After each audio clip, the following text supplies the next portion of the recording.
And we'll kick it off. So to open, I'm just going to give a very brief spiel that I do at the start of every meeting on what MxG is. So Maine Accelerates Growth is a statewide network of organizations and individuals that support entrepreneurs and innovators to scale in Maine and beyond.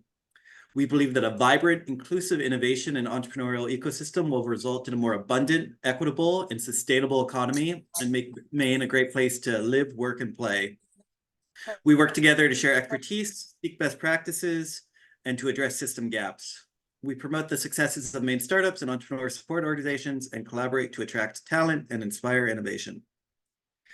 Cool. So maybe to get started, generally what we do is for folks who are either new to MxG or maybe haven't been here in a year or so, if you want to just give a very quick introduction, name, organization you're affiliated with, and maybe where in the state you are. And then we'll have more opportunities for longer announcements at the end of the meeting. And feel free to just raise your hand if you're new to the meeting and want to just give a quick introduction.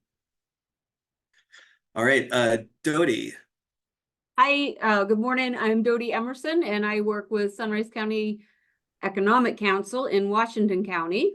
And I'm Amanda Smith, and I also work with Sunrise County Economic Council here in Washington County.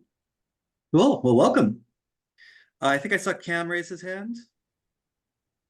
Right. Hi, everybody. My name is Kamyar Firouzi. I'm co-founder and CEO of a new health technology company that we call Althea Health. We've been fortunate enough to be part of the Rue Institute in Portland, if you will, and as part of the first healthcare focused founder residency program, and excited to be here. Great, thanks, Cam. And yeah, Cam will be one of the presenters later on, so we'll get to hear more. Anyone else? Jeff, go ahead. My name is Jeff Lagat, and I also work with Sunrise Economic Council. Great, welcome. Thank you. Go ahead, Anthony. Tom. Oh, sorry, and then go ahead, Mohammed, and then we'll do Anthony. Oh, sweet. Thank you, Anthony. And yeah, I haven't been here for some time, but I'm with Community Organizing Alliance, and we're a nonprofit organization that does work in the greater Portland area and also Lewiston Auburn. And we focus heavily on civic engagement, social justice work, and then that ties into like workforce initiatives, trying to create the next, young entrepreneurs in the Maine ecosystem, in different communities. And then we dabble in financial literacy. So it's nice to see all the faces that I know and the new faces that I hope to get to know. Great, thanks. Welcome back. And go ahead, Anthony. Hi, I'm Anthony Durante. I'm the onboarding director of new ventures here at the University of Maine in Orono. I am been here exactly 15 days. Been in Maine about 2 weeks longer than that. So I'm relocating from Pennsylvania, but I've spent about 13 years in economic development work, specifically running business incubation programs. I'm a member and a board member of the International Business Innovation Association, if any of you are members there. So looking forward to getting to know the ecosystem and all the players and how our programs fit in with all of yours. Hey, Tom, it's Joe. Real quick, Anthony, don't take this in the wrong way, but are you the new Vina? Yes, I'm the new Vina. Awesome, man. There's some of us been dying to meet you. New and improved, hopefully. Tom will arrange to get you in to meet the team at some point. Thanks. Yeah, no problem. Yeah, welcome. Emailing with Tom earlier. Great. It looks like I recognize most of the other folks. Anybody else who is new to the group or hasn't been here a while who wanted to do an introduction? If not, I don't see any hands. Great. So I'm just going to do a quick update on behalf of MTI, and then we'll do a DCD update. And at some point, I think Katie Shorey is going to hop on very briefly and do a quick Startup Maine update that should be relevant for the group. But I don't see her on yet. So I'll kick us off just with a quick update on the MTI side. So just a few updates this month. The first is that MTI is a new team member, Merritt Carey, who some folks might know. She's done work with C Maine in the past. So she is joining MTI as a communications and media manager as a contractor, but working in that capacity. And she's a very impressive background. So in addition to being a consultant for Maine, she's worked with a CI, University of Maine, Luke's Lobster, Maine Lobster Marketing Collaborative, the Island Institute, Glidden Point Oysters, Penobscot River Restoration Trust, Focus Maine, and Vertical Harvest. She's also on the board of the Tennants Harbor Fishermen's Co-op and is co-founder of Maine Working Homes, a mission-based real estate development company creating home ownership opportunities to year-round Mainers. So it'll be great to have her on the team. I think it'll give MTI a lot more capacity to up our communications and hopefully reach a broader audience. So we're very excited to have her aboard. Next update, and I mentioned this last month, is just that the Clean Tech Open launch event is February 29th. Hopefully folks are planning to go.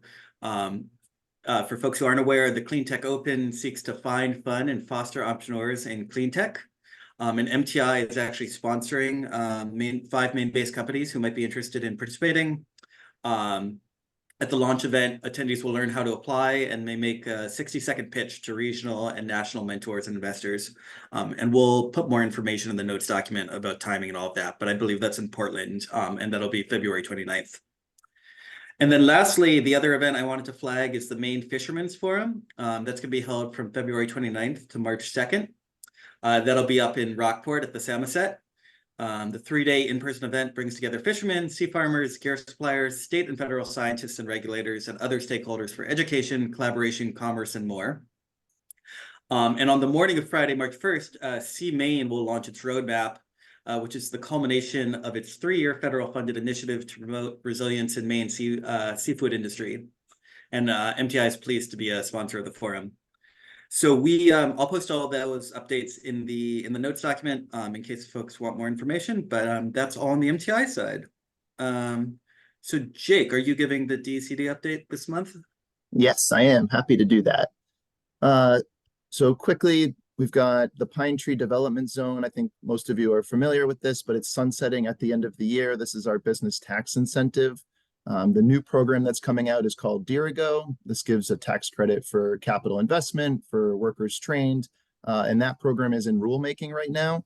The proposed rules are on our website, and the comment deadline for that is the 23rd of February, which is next Friday. I'll throw a link into the chat or the notes, so if you're interested and you want to share that, that would be wonderful. The domestic trade program round 2 will be opening soon. So look for an announcement from GP Cog on that. And a shout out for the MJRP co-working grant. Applications for that are due tomorrow. That's separate from the co-working development fund, which is state money. The MJRP money is ARPA money. So just to keep everything square. And that's what I've got for us today. Cool, great, Jake, thanks. And then lastly, Katie's going to give a quick update on Startup Maine. And specifically Startup Maine, a week-long event that Startup Maine's putting together. Hello, sorry I'm calling in, I'm running around today. A quick but exciting update.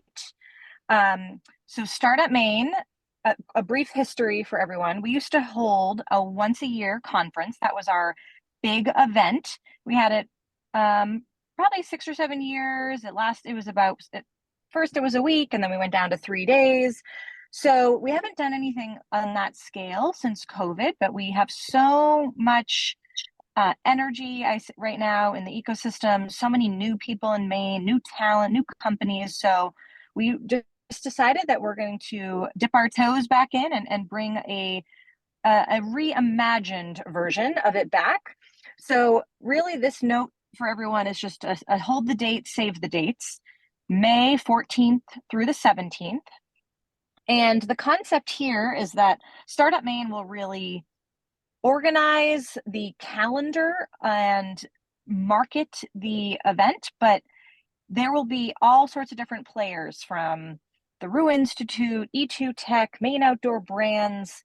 I still have to reach out to organizations like MTI and Maine Venture Fund, but Maine Angels is going to have an event during this time. So really, we're assigning entrepreneurial organizations and entrepreneurial support orgs a time, a session, an opportunity to do something, and then they're going to take it and run with it, and then we're going to put it all into a calendar, and then really market the week. Of note is Maine Center for Entrepreneurs has their annual summit on May 16th. So that is like the anchor event, or one of the anchor events. So we won't schedule anything during that time since that's their big event. But then we're going to Startup Maine will host a keynote kickoff and a social event. Scratchpad is going to do something as well. So all of this is coming together, but I just really wanted to alert everyone to this timing in May 14th through 17th, and stay tuned because I'll definitely be emailing this group specifically more information. And Tom and I will be in touch. So just wanted to flag that. Katie, a couple quick questions for you. One is, if folks here are interested in scheduling an event that week, what's the best way for them to contact you? Via email? And if so, do you mind posting it in the chat? Sure thing. I'll put my email in the chat. That'd be the best way, because I'm just trying to make sure that folks, not too many things are scheduled on one day or scheduled over one another. And we're really putting it on the organizations and people to organize their own thing, just because we don't have a lot of time to oversee every element of every aspect. So, for example, a core group within Maine Angels is putting something together, and they're going to find the venue, they're going to take it and run with it, and then we'll slot that into the larger agenda. So if you do have an idea for something, we all ears. Nothing can be something that you're selling. But if you want to come up with like a thoughtful panel or something that can really hone in on something that would be of interest to, this is the target audience, entrepreneurs, people who are startup curious. Great. Yeah. And I think I'm actually going to try to organize an in-person Maine Accelerates Growth that week, which we haven't done in a while, but I think would be a cool opportunity to interface in person.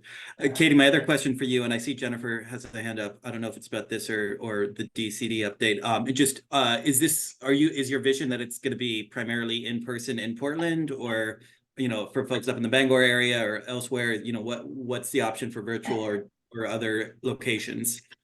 Yes, and sorry, I think I got cut off there. I don't know what happened. I just zoomed back in. It's going to be in person, but we also plan we're going to include other things on the calendar that might be happening around the state. So, for example, Maine International Trade Center has their trade day on the 17th. It's going to make sure that if for folks in Bangor, they know about that event. There's something actually happening in Northern Maine on the 15th. So just adding that to the calendar, but these will be in-person events. Unless we have an occasional panel, for example, at the Maine Center where the new law school is, right on 4th Street in the old CIEE building, they've offered up their space for if we're going to have either like a breakout session or an event. They probably have technology capability that we could offer a Zoom link. I'm going to need to get a little bit organized on making sure that we have specific RSVP links for every single event, but some of them will not be able to have. Okay, great. Jennifer, I see you have your hand up. Go ahead. Thanks, Tom. It was actually a question for Jake about the DCD grants, and just wondering if there's a list somewhere of the grants that were sent out. I can get you Ellen's, who's the program director's email for that. Okay, yeah, thanks. And you can connect with her directly. Okay, super. Hi, it's Susan. Katie, may I ask a question? Oh, she's gone. She's gone, Susan. No, she's on. She's on. Sure. She's just she's on. Oh, I'm back. I don't know what. Yep, it's okay. And if I do not know why I keep dropping Tom off. Tom may be able to answer. So just to position this, my understanding is the offer that you are putting out is Startup Maine will market and communicate out that there is this week and there's a lot of different activities going on. That is what you are offering. The idea of what is offered and where is on the host organization to find the facility, provide the content. What about registration? I take it that the entity takes that on as well. And organizations throughout Maine are encouraged to have things going on because we're presenting this as Startup Maine 2024. But I just want to be clear on what support you are offering versus the idea of that we are all going to take ownership. And this particular year, there's not a particular theme the way there has been. We are celebrating and looking forward to what is happening on the startup scene in Maine. I'm just trying to sort of make sure that we're all on the same page because it's a little different than anything we've done before. Am I describing it accurately, or do you want to provide clarification? Are you here? If not, I can try to take it. Yeah, I think, okay, I'll take it. Susan, I think you captured it accurately. I think Katie's vision is just because Startup Maine is somewhat resource constrained that, and also just, I think the vision is for Startup Maine to promote it, to brand it, to try to get publicity and to be a champion of this week and have the kickoff event and maybe some keynote speakers, but to really put the ball in the court of the different organizations who are participating to actually do all the organizing. The registration one, Katie and I have actually gone back and forth on that one, whether it makes sense to have a singular registration where people select the events they're interested in, or whether not to have the organizations themselves lead registration. I think that question's still a little pending, but if you're interested, communicate with us, and then we'll figure out the registration down the line. Oh, and you're muted, Susan. And therefore, my message to this group is let's work together. And if a number of us can partner up to work on some of these activities to share the load, let's do it. So maybe if there's a theme, maybe we can all help finance and organize, etc. So I just wanted to get some clarity. Thank you, Tom, and thank you, Katie. I am so thrilled to see this take place. Thanks, Susan. Oh, go ahead, Brian. Oh, or sorry, Jonathan. Jonathan, go ahead, and then Brian. Are there any plans for particular plans for outreach to underserved communities? I absolutely, there will be, and Katie, feel free to speak more. I think we're still kind of early in the process, so we haven't started making a particular communications plan, but I think that's definitely going to be a priority, is to try to reach constituencies that have historically been underserved, or maybe that this group hasn't always reached. So that definitely will be a priority in the communications. Katie, I don't know if you had anything you wanted to add to that. Yes, and let's try this again. I'm sorry about my internet, everybody. The groups that I'm sure that we would be in touch with would be the New Immigrant Welcome Center. I'm sure the people on this call would be able to know who to access and how. It's always difficult when it's during the middle of the week. A lot of folks work. We understand that. In 2019, we had all of our materials transcribed into 5 different languages. That could absolutely be a potential, again, when it comes to the marketing of this initiative, but otherwise we're going to need help spreading the word. This is not going to be as big as it was in years past. It's a little bit different. We actually are planning to have a bit of a hackathon at the end of the week, really to say, okay, what did we learn? How can we reimagine this moving forward? How can we think through the ecosystem? So anyway, that will just be another added element, but yes, we'll need everyone's support. Great, thanks, Katie. So we're going to do Brian and then Mohammed, and then I'm going to cap questions after the two of them, just because we're a little behind schedule. So go ahead, Brian. Yeah, real quick. It's just a thought, Katie, for you and Tom. I'm wondering, I love this idea. We're already talking about it, Maine Angels. Bobby's kind of spearheading that work and the like. We've got some things we're thinking through. I'm wondering if maybe as part of the at that last event, we could have one group reception type of thing. So all of these different things, everybody gets kind of invited to one place at one time. There is a power that comes with startup, with the old Maine Startup and Create Week and Startup Maine, that of having the largeness of the number of people that were involved. So just a thought to throw out. Thanks. Thanks, Brian. Go ahead, Mohammed. No, actually, I don't know why my hand didn't go down, but Jonathan did ask the question that I wanted to ask. So yeah, I just wanted to kind of mirror that. And just offer any help that I can to Katie and the team of, trying to compile a list of outreach in whatever capacity. So. Great. Yeah, we'll definitely take advantage of that. That would be super helpful. And I saw Cinnamon posted a couple of suggestions. E for All definitely, and Prosperity Maine. Those are some great suggestions. So yeah, we'll definitely turn to this group to try to make sure we're reaching as wide an audience as possible and try to be as inclusive and both geographically as well. I mean, I know that primarily the events are going to be in Portland, but trying to figure out a way to involve other parts of the state as much as possible. Go ahead, Miles.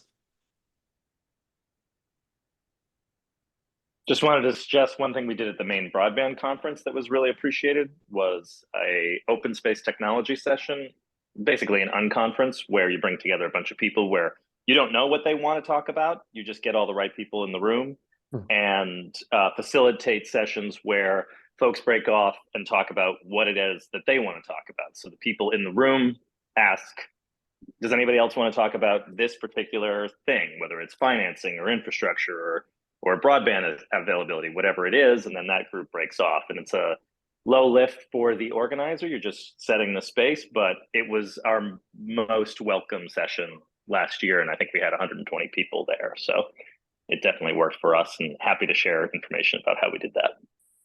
Thanks so much, Miles. Bobby, do you have a pressing question? I'm conscious that we're running already 6 or so minutes behind schedule, and I want to make sure we have time for presenters.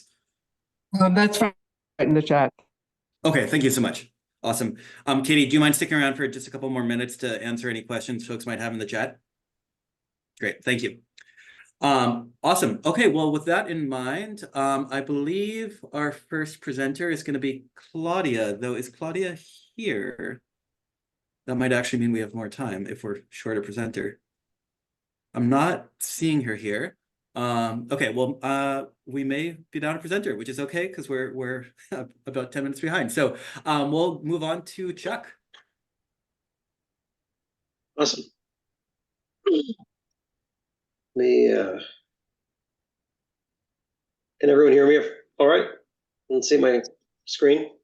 Yes, and I'm going to put a timer that should display in my window of 5 minutes. Perfect. There we go. Countdown started. Hello everyone. My name's Chuck Leinbach. My partner David Meer is also on the call. We are both kind of our own startup as well as a company that works with some startups as well. David and I are longtime management consultants. We left one of the big firms last year to bring some of our the services we offer to kind of like a more local market companies, and our really focus is to help companies grow. So we help early stage companies sort of validate their plans, largely to initially I think the focus is on selling to customers and customer acquisition with go-to-market improvements and development. But two other important areas we found from a growth perspective is technology. I know that can be very confusing for new companies, but also established companies. And so tech enablement's kind of a focus of ours. And then our philosophy is data and analytics kind of needs to be the center of any company of any size. You need to have visibility into what your customers are looking for, what the market's looking for, and how your own company is functioning. So if you look at our kind of service areas, we offer kind of a go-to-market solution, which I'll just hit on very briefly. Technology enablement, which is basically a tech assessment that looks at whatever stage your company is at and tries to understand how whether you've got the right systems, whether analytics and automation can help with scaling, and also how tech is being used to interact and attract customers. And then we have sort of an M&A offering. We've done a lot of big scale M&A work in the past decade. So we've got a lot of great skills in terms of helping companies prepare for sale, but also helping companies acquire other companies with diligence and post-acquisition integration work and whatnot. our kind of secret sauce, if you will, is we have these four enablers. One on the go-to-market side is a go-to-market accelerator, which is a sort of a set of best practices, but it also includes a platform we're building with Microsoft. And it's basically a platform that a lot of companies can plug their basic data into and use it for attracting customers and selling to them and understanding how to better attract customers. So that's the Microsoft platform. We have a tech framework and M&A frameworks for our tech analysis. And I'll say that the company right now is the two of us, so David and I. We have a network of other subject matter experts that we draw on sort of around the country for the work that we do. And so we tend to go in just, one of us or two of us and kind of do the work. We'll leverage other firms in terms of implementations of systems or marketing programs or whatnot. We're obviously very, very hands-on small firms. And we'll leave this deck behind, which provides a little more information if you want to check out some more information about our services. We've got some information on our three offering areas. This is some kind of insight. I think most of the companies we talk about and kind of the area we're most excited about is this go-to-market solution, where we're able to help companies find more customers. It seems to be the top need of most of the companies we talk about. So this talks about how we kind of address that. We've got our analytics platform, which supports that and makes it more sort of efficient and automated, and some information on our technology and our M&A services. And that's been a couple of just high-level examples of our work at the end. And that is the end of my time.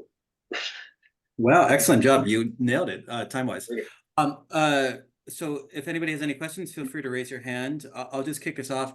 Just to give a sense of kind of the scale and nature of companies you work with, is there a particular size of companies, or do you have any particular industry focus, just so folks can get a vision of, if they're working with companies, which ones might be worth referring your way? Yep. Yeah, So, I can take that.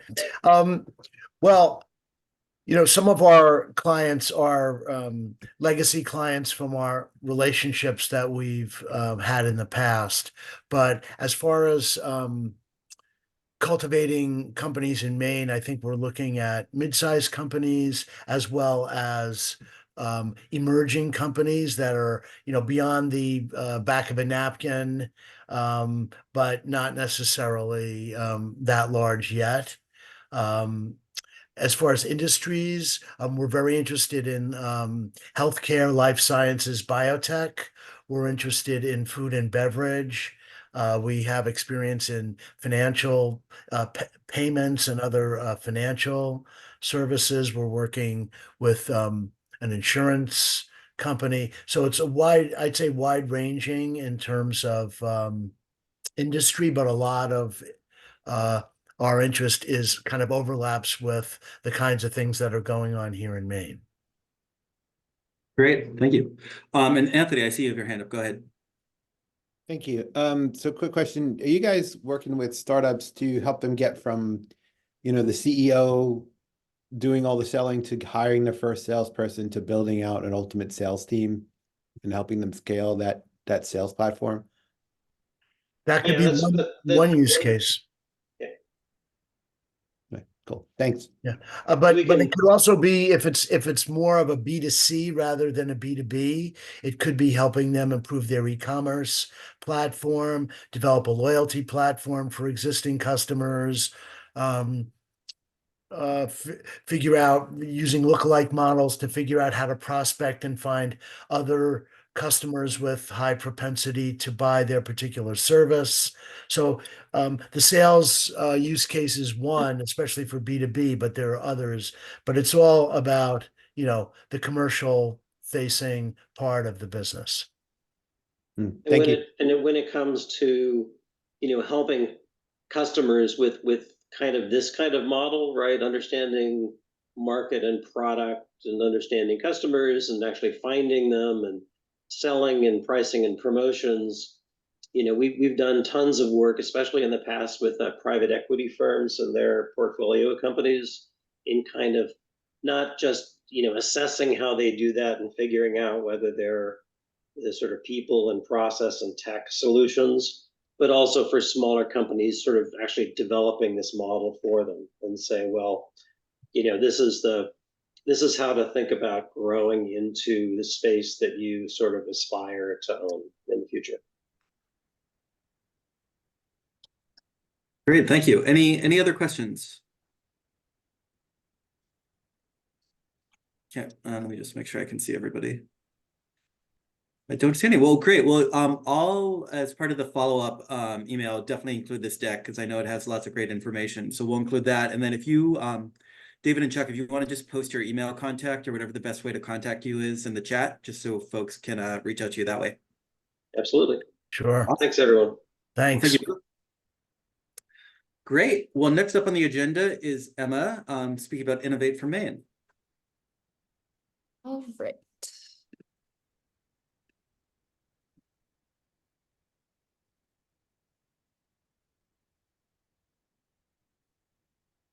All right. Hi, everyone. My name is Emma Wilson, and I'm the Talent Programs Manager at the Foster Center for Innovation at UMaine. And I run the Innovate for Maine Fellows Program. And the reason we're talking to MxG today is because Innovate for Maine matches Maine college students with innovative Maine companies, which a lot of you are working with. We've been around doing this since 2012. We've worked with over 285 students and 250 companies. It is a summer internship program. And the students are working on hands-on meaningful projects for the companies that they're paired with that actually make an impact with the company. They're not just getting coffee or making copies.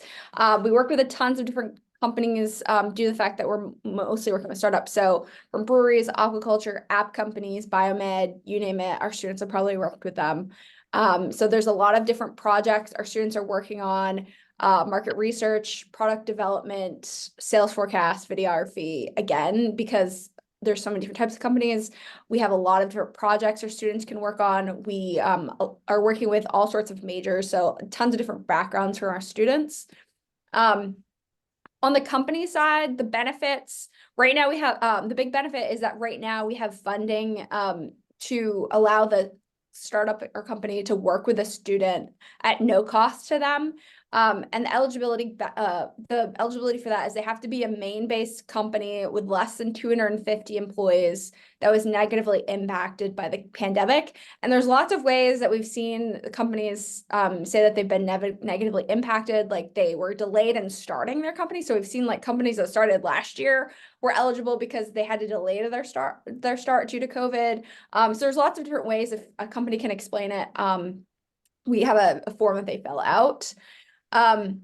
So, and then the other thing is that we simplify access to interns. So UMaine, we handle all of the recruiting right now. I'm recruiting on the student side as well. We match companies with the students. And then we do all the hiring and we mentor them as well throughout the summer. And they're hired as UMaine employees. So for startups that don't have, their own HR department, that can be a big benefit, that UMaine actually does all the paperwork and hiring. And we also train these students. They go through a 4-day boot camp before they go start their internship. They get trained in innovation.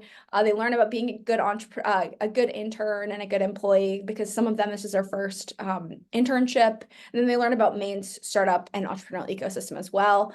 And then location flexibility. So our students, if you don't have space or you don't have at this companies don't have an office, our students can work at our remote locations in either Orono or Portland. So that's a big benefit as well, that you don't actually have to host them, especially if the company is in a more remote location. And then we have a whole matching process. So we get company applications and student applications at the same time. So what happens is we vet all of the company projects, and then we send a list of those projects and companies to the students after they've applied, and then they self-select the ones they're most interested in. And then we send each company a list of 3 to 4 of what we think are the top students based on what their application stated. And then the company then gives us feedback on the selection and ranks them. And then they send it back to us and we do the final 1-to-1 matching. The students also, there's opportunity for the companies for different size projects. So we have 100-hour projects. The companies can work with a student for a really short-term period, or they can work with a student part-time for the summer, or even have a full-time 400-hour intern for the summer. And the deadline is coming up on March 3rd. We'll be sending out the list of companies in mid-March, and then late to March to early April, we'll be sending out potential matches for the companies to review, and companies and students will be notified of their final status in by mid-April. And then our boot camps will have 2 that the students are required to attend, one of which they'll required to attend in the end of May. So the internship placement actually begins early June and usually wraps up early to mid-August, generally speaking. We have another program. I won't get into that because we don't have time today, called Blackberry Consulting. It's our academic year program that is for short-term projects with students. That's more team-based. If anyone has any questions about that, feel free to reach out. And then our website is here, umaine.edu/innovate for Maine. Here's my email. I think that's about my 5 minutes for the presentation. Does anyone have any question? Where's the stop share button? Well, thanks so much. Yeah, you made it within 5, so thanks so much. Jennifer, go ahead. Thanks, Emma. So what's the process for companies to sign up? Like, where's the application? Can we make that out? Yep, it's right on our website, umaine.edu/innovate for Maine. Then it goes out to an application, and on that application, we ask kind of more detailed questions about the company, what their goals are, what they're innovating, and then what the actual project is, and what are the skill sets needed from the company for the student. And then kind of brief. We kind of have a list that the students select from, so we'll have those companies fill out what brief descriptions to add to that list for that the students see, kind of like an Indeed that they'll see. Is there like a PDF of the application? So if my teams want to see what all the questions are to help businesses apply, in other words, I don't want us to start filling stuff out and muck up your process, but is there, you have that? I can get you I can kind of fill out dummy information, and then I can send it to you. Okay. Yeah, that would be helpful actually, because then we always have this on our list, but I'm not sure we're super active in sort of getting companies, but I think we would probably have some good ones. So that might be the hurdle we need to overcome. Correct. Right. And are nonprofits eligible, or is it generally just for-profit companies? Unfortunately, with our current funding, nonprofits are not eligible to receive the no cost, to host a student at no cost. But if they're a nonprofit that is in the entrepreneurial sector and they wanted to pay out of pocket, then we have had nonprofits like that work with us previously. Great. And what would if MTI, for example, what's the general payment arrangement? Is there a set fee, or is that something negotiated with the student, or how does that work? There's a set fee that includes the for a full-time one. I think it's $8,700 for 400 hours of their time. But we have that on our website. I'm trying to remember it because we upped the students' pay this year, so I'm trying to remember the exact numbers. I think that the full-time one's $8,700, and I think a project one was between 25. I think it was around $2,500, and then the 200 one was kind of in between there. Great. And is it exclusively students from the Orono? I assume it's just the UMaine system. It's not like you're not having space for Bowdoin and Colby, or also. We do. We work with. Okay, so students across Maine. Yes, any student that is somehow connected to Maine. So they're a Maine resident going to school anywhere. So we get last year we had students from Harvard, and we've had students from Dartmouth, Wesleyan, WPI, those schools, and then any student that is attending a Maine college or university. So we heavily recruit at Colby, Bowdoin, Bates, USM, COA, Thomas, all of those schools. So we get students from there as well. Well, that's great. That's awesome. And I assume that if we know potential students who might be interested, just to go on the website as well. Yes, there's a separate student section for that. Yep. Great. Any other questions for Emma?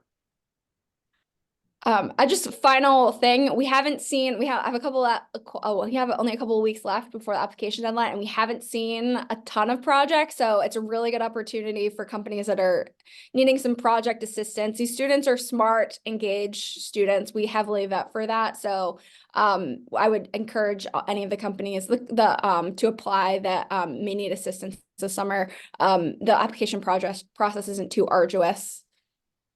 Great.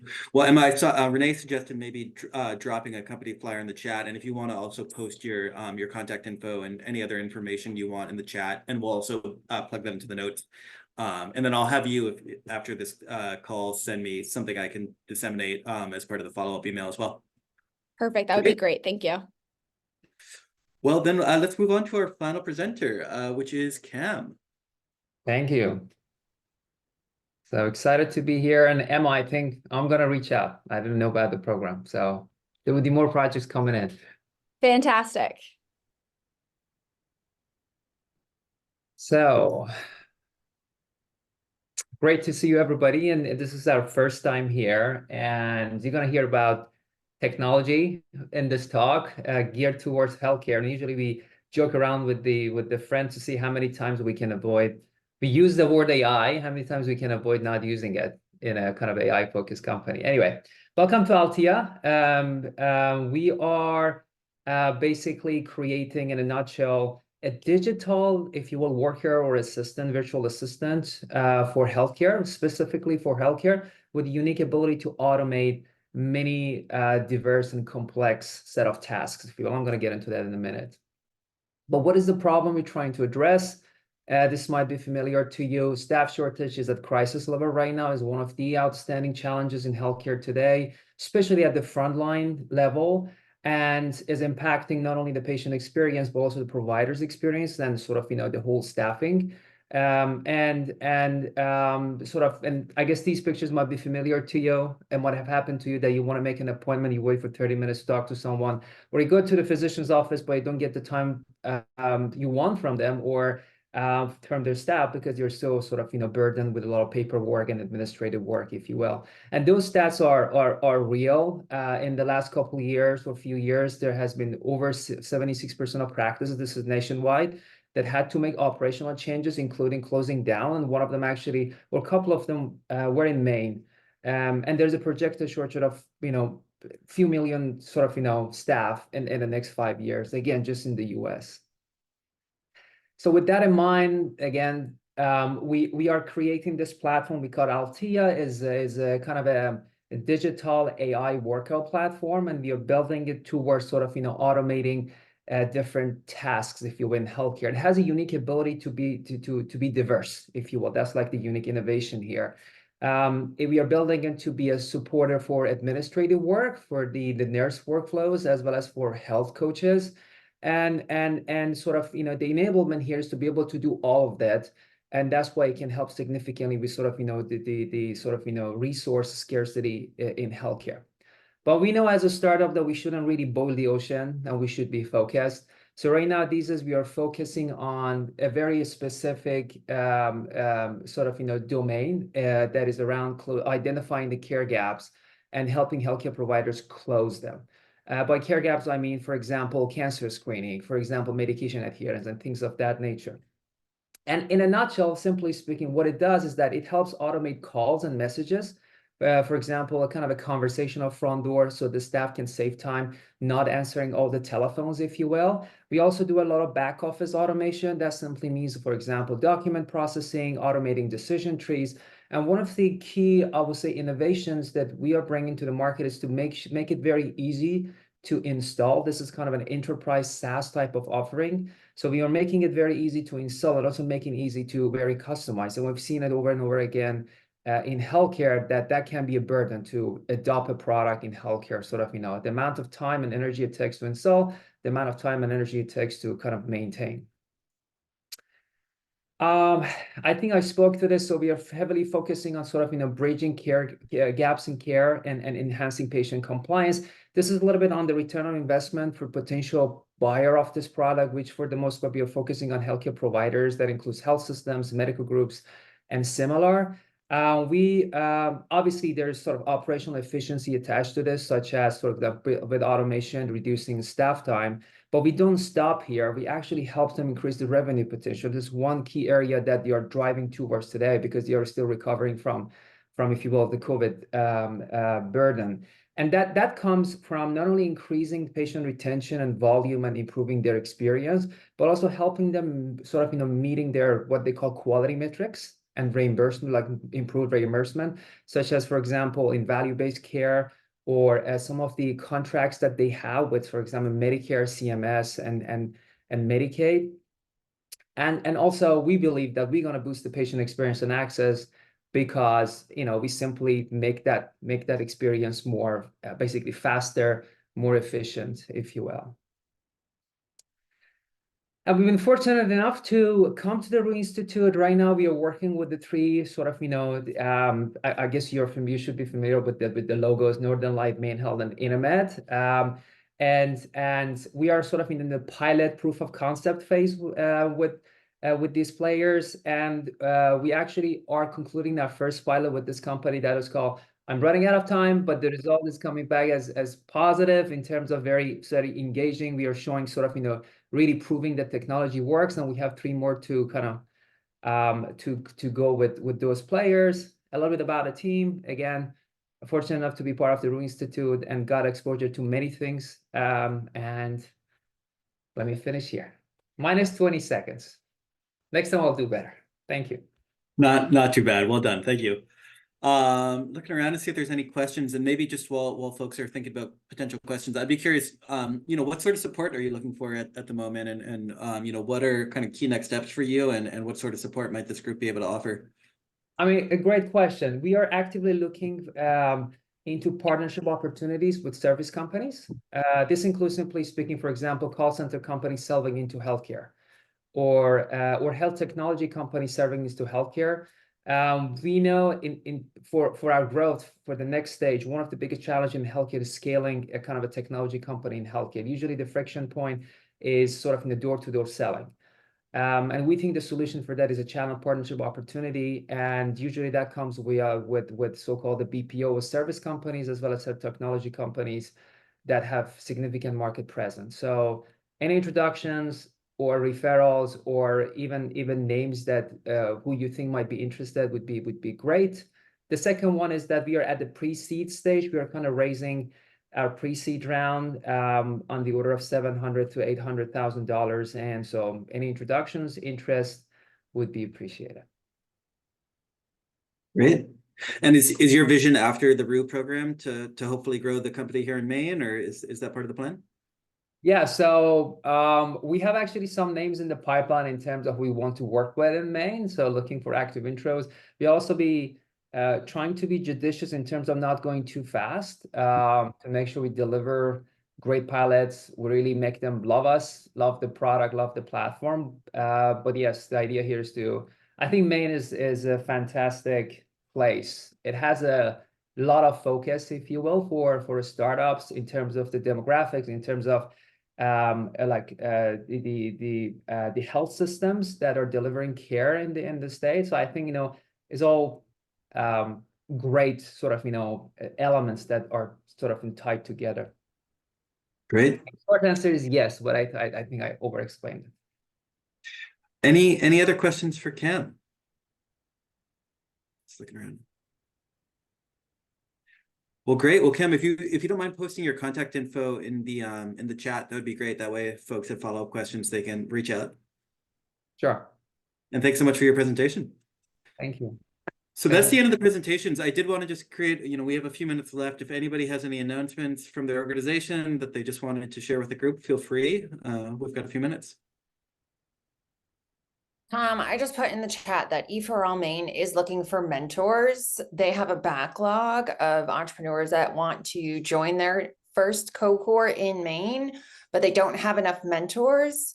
So if you haven't considered being a mentor or you are not sure, please send the invitation to someone.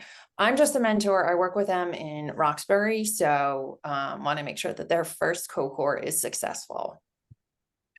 Great. Do you know if they're looking for any particular capabilities or backgrounds in terms of mentors, or just anybody who's kind of, been involved in entrepreneurship in the past? I would say email Kelly if you have any questions, but I am certain if you know a Black professional or a BIPOC professional in your ecosystem, encourage them to participate as mentors, because we all know that representation matters. So I don't know if it's really skill set specific, like an accounting person. I'm showing up at the mentor. It is this afternoon. Sorry for the late notice. I don't know who the new executive director is since Obi has left. I haven't seen any updates, but want to make sure to give that shout out. Great. Thanks so much. Go ahead, Jennifer. A couple updates from CEI. We launched our Tastemaker grant program this week. So if you know food businesses, that is live and accessible on our website. And the grant application ends March 1st. So just a highlight there. That's a Focus Maine initiative. And then we also launched yesterday an application to participate in a weatherization cohort, which is a 7-week program for weatherization businesses in Maine. This is new, and so we would really love people to reach out if you need more information. Feel free to email me, but we have all it on our website as well.